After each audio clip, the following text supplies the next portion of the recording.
आज जो हमारा लेक्चर है वो केमिस्ट्री का 10th class chapter number 9 chemical equilibrium state. Chemical equilibrium state के अंदर टॉपिक हमारा आज का है law of mass action. Law of mass action सबसे पहले 1869 के अंदर कोलबर्ग ने और वेग ने पेश किया। इसके मुताबिक the rate at which a substance react is directly proportional to its active mass. यहाँ पे एक्टिव मास का मतलब क्या होता है? एक्टिव मास ऐसी चीज को कहते हैं जो रिएक्शन के अंदर हिस्सा लेते हैं। लाइक हमारे पास कोई भी रिएक्शन है, लाइक उसके अंदर जो रिएक्टेंट्स हैं उसमें A, B, C और D इन्होंने रिएक्शन के अंदर हिस्सा लिया होता है, तो इसको हम कहते हैं एक्टिव मास। तो the rate at which a substance react is directly proportional to its active mass and the rate of reaction is directly proportional to product of active masses of the reacting substances। like हमारे पास दो active masses हैं A and B। अगर हम इन दोनों का product लें, product का मतलब क्या होता है? दोनों को मल्टीप्लाई करें तो उसका जो प्रोडक्ट है वो रेट ऑफ रिएक्शन के डायरेक्टली प्रोपोर्शनल है। इसको ब्रेक किसने किया? कोलबर्ग ने और वेग ने। इसके बाद इसको इसकी यूनिट कौन कौन से है? मोल पर डेसीमीटर क्यूब इसका यूनिट है और इसको हम शो किस तरह करते हैं? It is represented by square bracket. अब हम प्रूफ की तरफ करते हैं। हमारे पास एक जनरल इक्वेशन है। जनरल इक्वेशन हमारे पास है A, B, C and D। इसके अंदर A जो है ये भी एक एक्टिव मास है, B एक एक्टिव मास, C एक एक्टिव मास और D जो है ये भी एक एक्टिव मास है। इसके अंदर देखें हमने यहाँ पे डबल एरो शो किया है। डबल एरो का मतलब क्या होता है कि जब कोई भी रिएक्शन फॉरवर्ड मूव करे और रिवर्स मूव करे, इसका मतलब है कि वो इक्विलिब्रियम स्टेट के अंदर रिवर्सिबल इक्विलिब्रियम को शो कर रहा है। इसके ऊपर हमने लिखा हुआ है कांस्टेंट ऑफ फॉरवर्ड रिएक्शन और नीचे हमारे पास गिवन है कांस्टेंट ऑफ रिवर्स रिएक्शन।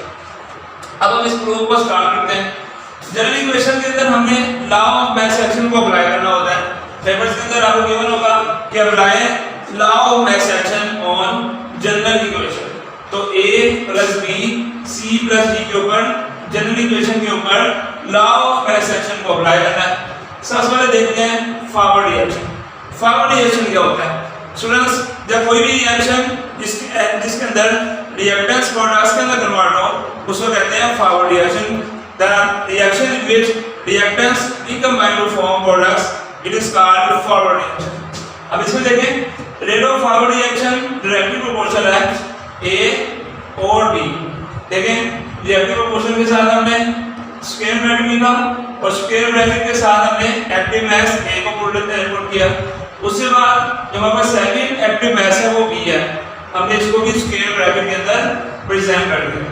उसके बाद हम इसको अगर मैथमेटिकली फॉर्म के अंदर लिखना है तो rate of forward reaction RF के साथ रिप्रेजेंट होता है। तो rate of forward reaction is directly proportional to product of A and B। A भी एक एक्टिव मास है और B भी एक एक्टिव मास है। उसके बाद ये तो हमारे पास था फॉरवर्ड रिएक्शन। अगर हम इस डायरेक्टली प्रोपोर्शनल के साइन को खत्म करना चाहते हैं तो उसके अंदर हम एक कांस्टेंट अप्लाई करते हैं। तो हमने इसको खत्म किया और इक्वल टू और साथ में कांस्टेंट ऑफ फॉरवर्ड रिएक्शन को अप्लाई किया। उसके बाद हम बात करते हैं रेट ऑफ रिवर्स रिएक्शन की। तो रेट ऑफ रिवर्स रिएक्शन क्या होगा? एक ऐसा रिएक्शन है कि जिसके अंदर प्रोडक्ट्स दोबारा से रिएक्टेंट्स बनाए उनको कहते हैं रिवर्स रिएक्शन। तो सबसे पहले हमने रेट ऑफ रिवर्स रिएक्शन निकाला है। तो rate of reverse reaction is directly proportional to C and D। ये C एंड D क्या चीज है? ये बेसिकली एक प्रोडक्ट है। इस इक्वेशन के अंदर देखें एरो की जो लेफ्ट साइड में चीजें होती हैं उनको हम रिएक्टेंट्स कहते हैं, एरो की जो राइट साइड में चीजें होंगी उनको हम प्रोडक्ट्स कहते हैं। तो प्रोडक्ट्स जाहिर सी बात है राइट से लेफ्ट की तरफ मूव करेंगे और जो रिएक्टेंट्स हैं वो लेफ्ट से राइट की तरफ मूव करते हैं। तो rate of reverse reaction is directly proportional to C and D। उसके बाद ये डायरेक्टली प्रोपोर्शनल का साइन है, हमने इसको खत्म करना है। तो यहाँ पे क्या कहेंगे? Rate of reverse reaction is equal to constant of reverse reaction और C एंड D। इसका नाम है इक्वेशन नंबर 2। तो हमारा पहली इक्वेशन क्या थी? रेट ऑफ फॉरवर्ड रिएक्शन की value is equal to constant of forward reaction A and B। इसका नाम है इक्वेशन नंबर 1। और रिवर्स रिएक्शन हमारे पास वैल्यू गिवन है कांस्टेंट ऑफ रिवर्स रिएक्शन और सी एंड डी, इसका नाम है इक्वेशन नंबर 2।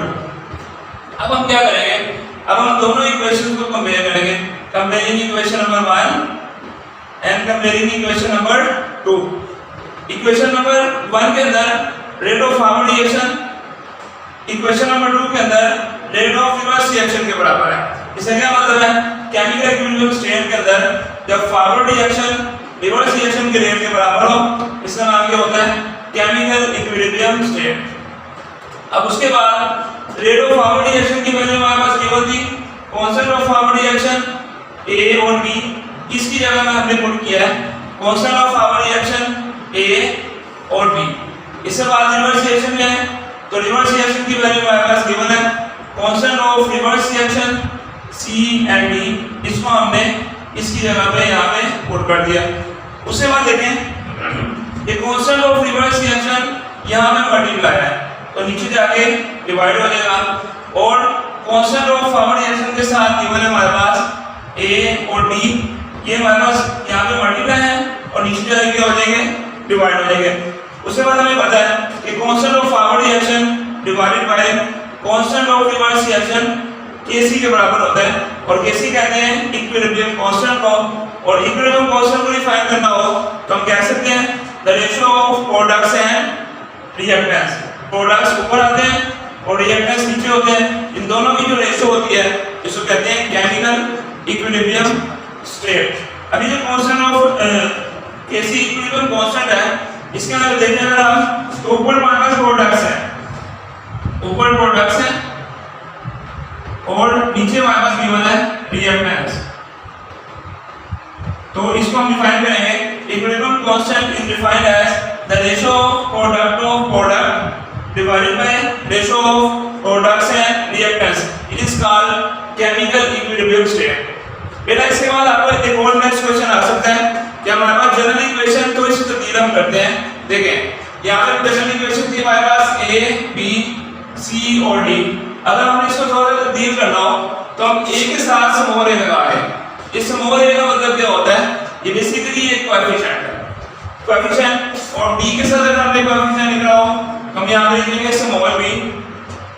उसके बाद सी के साथ अगर हमने कोएफिशिएंट लिखना हो तो हम यहाँ पे लिखेंगे स्मॉल सी, और डी के साथ कोएफिशिएंट लिखना हो तो यहाँ लिखेंगे हम स्मॉल डी।